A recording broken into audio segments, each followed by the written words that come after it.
अस्सलामु अलैकुम वरहमतुल्लाहि व बरकातुहू। अऊज़ु बिल्लाहि मिनश शैतानिर रजीम। बिस्मिल्लाहिर रहमानिर रहीम। रब्बि इश्रह ली सदरी व यस्सिर ली अमरी वहलुल उक़दतम मिन लिसानी यफ़क़हू क़ौली। ऐ अल्लाह ताला तो मेरा सीना खोल दे, मेरे लिए मेरा काम आसान कर दे, मेरी जुबान की गिरह खोल दे ताकि लोग मेरी बात समझ पाएं। 39वां दर्स है आज इस्लामी तारीख का, हज़रत ज़करिया अलैहिस्सलाम के बारे में। हज़रत ज़करिया अलैहिस्सलाम अल्लाह ताला के मुंतखब करदा नबी और बनी इसराइल के हादी और रहनुमा थे। उन्होंने हज़रत ईसा अलैहिस्सलाम का ज़माना पाया था। तमाम अंबिया और किराम का दस्तूर है कि वो अपने हाथ की काई से गुजर बसर किया करते थे। हज़रत ज़करिया अलैहिस्सलाम ने भी अपने गुजारे के लिए नजारी यानी बढ़ई का पेशा इख्तियार कर रखा था। उन्होंने ही हज़रत ईसा अलैहिस्सलाम की वालदा मोहतरमा हज़रत मरियम अलैहिस्सलाम की किफ़ालत और तरबियत फरमाई थी।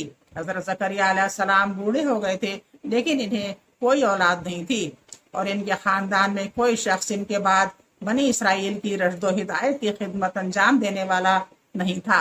इसलिए इन्हें हमेशा ये फिक्र रहती थी कि मेरे बाद ये काम कौन करेगा। एक मरतबा हज़रत मरियम अलैहिस्सलाम के पास बेमौसम के फल देखकर पूछा कि मरियम ये कहाँ से आए, तो उन्होंने कहा कि ये अल्लाह ताला की तरफ से है।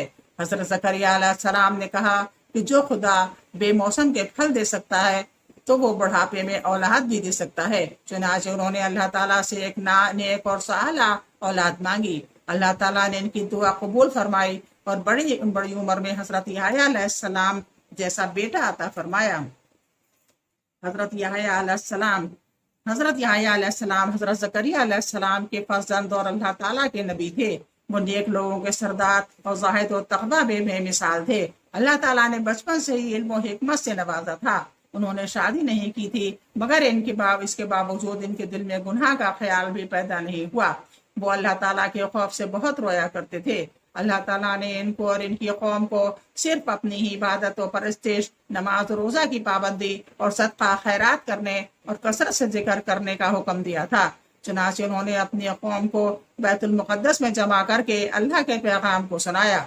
इनकी जिंदगी का अहम काम हज़रत ईसा अलैहिस्सलाम की आमद की बशारत देना और रश्द व हिदायत के लिए राह हमवार करना था। जब उन्होंने दावत और तबलीग का काम शुरू किया और अपने बाद हज़रत ईसा अलैहिस्सलाम के आने की खुशखबरी सुनाई, तो इनकी बढ़ती हुई मकबूलियत यहूदी कौम को बर्दाश्त न हो सकी और हुज्जतबाजी करके इस अजीम पैगम्बर को शहीद कर डाला और अपने ही हाथों अपनी दुनिया और आखिरत को बर्बाद कर लिया। हुजूर सल्लल्लाहु अलैहि वसल्लम का मौजज़ा, थोड़ी सी खजूर में बरकत। हजरत नामान बिन बशीर रजी अल्लाह अन्हा की बहन बयान करती हैं कि खंदक की खुदाई के मौके पर मेरी वालदा उमरा बंत रवाहा ने मुझे बुलाया और मेरे दामन में एक लब दोनों हथेली भरकर खजूर दी और फरमाया ये अपने वालिद और अपने मामू अब्दुल्ला बिन रवाहा को दे आओ। चुनाचे मैं चली, वहां पहुंचकर अपने वालिद और मामू को तलाश करने लगी। इतने में रसूलुल्लाह सल्लल्लाहु अलैहि वसल्लम ने मुझे देख लिया तो फरमाया ए बेटी इधर आओ। मैं आप सल्लल्लाहु अलैहि वसल्लम के पास पहुंची तो आप सल्लल्लाहु अलैहि वसल्लम ने पूछा ये क्या है। मैंने कहा ये थोड़ी सी खजूरें मेरे वालदा ने मेरे वालिद और मेरे मामू के वास्ते भेजी है।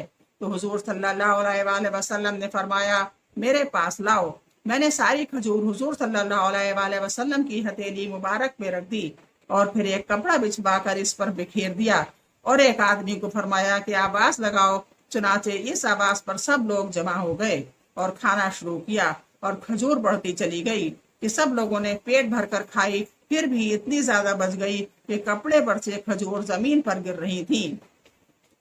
दलाइलुन नबा सफानी 415। अल्लाह की कुदरत, कौस क़ज़ा, रेनबो। बारिश के मौसम में जब हल्की धूप में बारिश होती है तो आसमान पर एक जानिब से दूसरी जानिब 7 रंगों वाली कौस क़ज़ा कमान ज़ाहिर होती है। कमान के ये मुख्तलिफ रंग आसमान के हुस्न खूबसूरती में इजाफा कर देते हैं, जिसको देखकर इंसान सोचने पर मजबूर हो जाता है कि आखिर आसमान की इस बुलंदी पर किसी पेंटिंग के बगैर चंद मिनटों में इतनी बड़ी खूबसूरत और हसीन कौस किसने बनाई। बेशक ये अल्लाह ही की ज़ात की कुदरत है जो अपनी मर्जी के मुताबिक अपनी कुदरत का इज़हार फरमाती है। एक फर्ज के बारे में, असर की नमाज की फजीलत।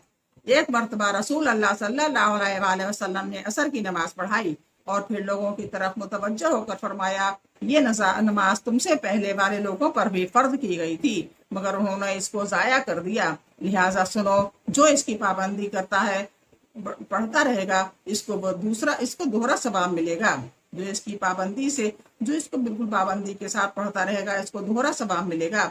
مسلم 1927۔ ایک رسول اللہ صلی اللہ علیہ وسلم نے فرمایا اے لوگوں تم پر حج فرض کر دیا گیا ہے لہٰذا اس کو ادا کرو۔ مسلم 3257۔ جو جس کی بساط ہو اسی حساب سے وہ کرے، پیسہ ہو اور اس کی صحت اچھی ہو تو وہ حج ضرور کرے۔ ایک سنت کے بارے میں حضرت ابن عباس رضی اللہ عنہ فرماتے ہیں کہ جب رسول اللہ صلی اللہ علیہ وسلم کی خدمت میں قبیلہ بنو عہد القیس کے لوگ آئے تو رسول اللہ صلی اللہ علیہ وسلم نے فرمایا مرحبا، یعنی آپ کا آنا مبارک ہو۔ فائدہ، جب کوئی مہمان آئے تو خوش آمدید، مرحبا یا اسی طرح کے الفاظ کہنا سنت ہے۔ بخاری 53۔ غموں سے نجات کے لیے دعا پڑھنا، رسول اللہ صلی اللہ علیہ وسلم کو جب کوئی رنج و غم پیش آتا تو آپ صلی اللہ علیہ وسلم یہ دعا فرماتے، یا حیو یا قیوم برحمتک استغیث۔ ترجمہ، اے وہ ذات جو زندہ جاوید ہے اور تمام چیزوں کا تھامنے والا ہے، میں تیری رحمت کی امید کے ساتھ تجھی سے فریاد کرتا ہوں۔ ترندی 3524۔ دعا ایک بار اور سن لیجیے، غموں سے نجات کے لیے دعا۔ یا حیو یا قیوم برحمتک استغیث۔ رسول اللہ صلی اللہ علیہ وسلم کو جب رنج پیش آتا تو یہ دعا فرماتے۔ ایک اہم عمل کی فضیلت، تہجد پڑھنا، رسول اللہ صلی اللہ علیہ وسلم نے فرمایا جب کوئی آدمی رات کو اٹھ کر اپنی بیوی کو بیدار کرتا ہے اور اگر اس پر نیند کا غلبہ ہو تو اس کے چہرے پر پانی چھڑک کر اٹھاتا ہے اور پھر دونوں اپنے گھر میں کھڑے ہو کر رات کا کچھ حصہ اللہ کی یاد میں گزارتے ہیں تو ان دونوں کی مغفرت کر دی جاتی ہے۔ طبرانی کبیر 3370۔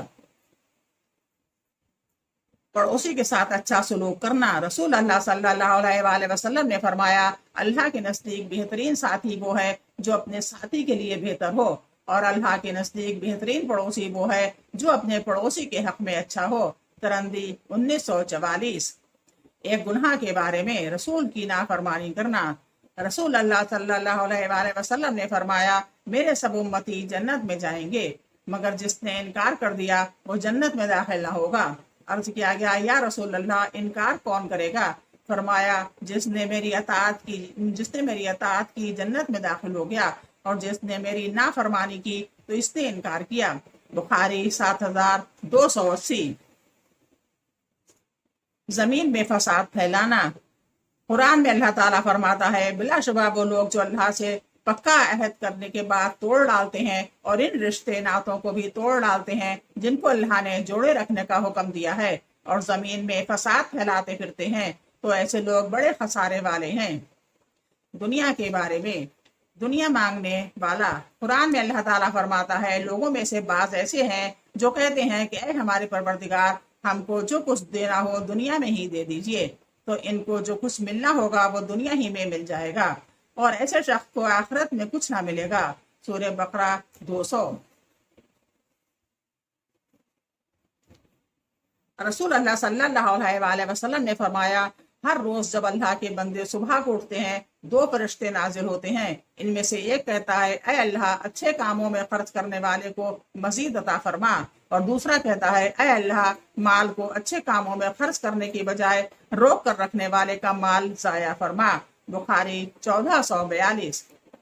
آخرت کے بارے میں، قرآن کے دن اعمال کا بدلہ ملے گا۔ قرآن میں اللہ تعالیٰ فرماتا ہے جو شخص قیامت کے دن نیکی لے کر حاضر ہوگا تو اس کو اس نیکی سے بہتر بدلہ ملے گا، اور جو شخص بدی لے کر حاضر ہوگا تو ایسے برے اعمالوں والوں کو صرف ان کے کاموں کی سزا دی جائے گی۔ سورہ قصص 84۔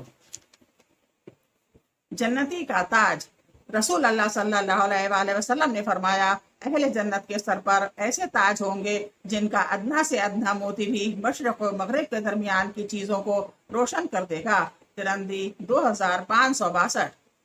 طب نبوی سے علاج، کلونجی میں ہر بیماری سے شفا، رسول اللہ صلی اللہ علیہ وسلم نے فرمایا तुम इस कलौंजी को इस्तेमाल करो क्योंकि इसमें मौत के अलावा हर बीमारी से शफा मौजूद है।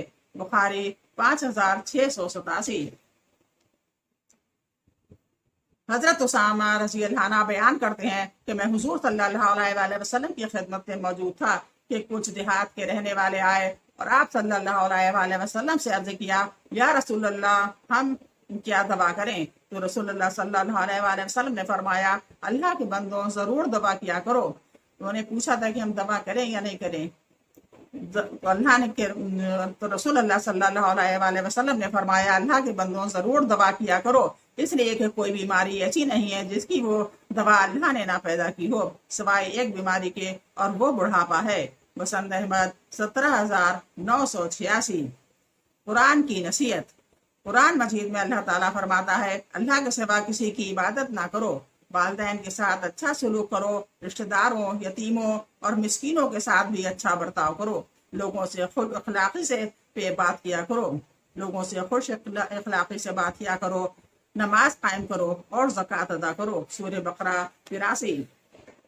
नबी सल्लल्लाहु अलैहि वसल्लम की नसीहत। रसूलुल्लाह सल्लल्लाहु अलैहि वसल्लम ने फरमाया, जब तुमको किसी भाई से मोहब्बत हो जाए तो उससे इसके बाप और इसके दादा का नाम मालूम कर लो और इसके कबीले और घर का पता मालूम कर लो। फिर जब वो बीमार हो तो इसकी इयादत करो और ज़रूरत के मौके पर इसकी मदद करो। आदाबुल सहीहतुल अदबी अब्दुल रहमान 34। बस आज इतना ही।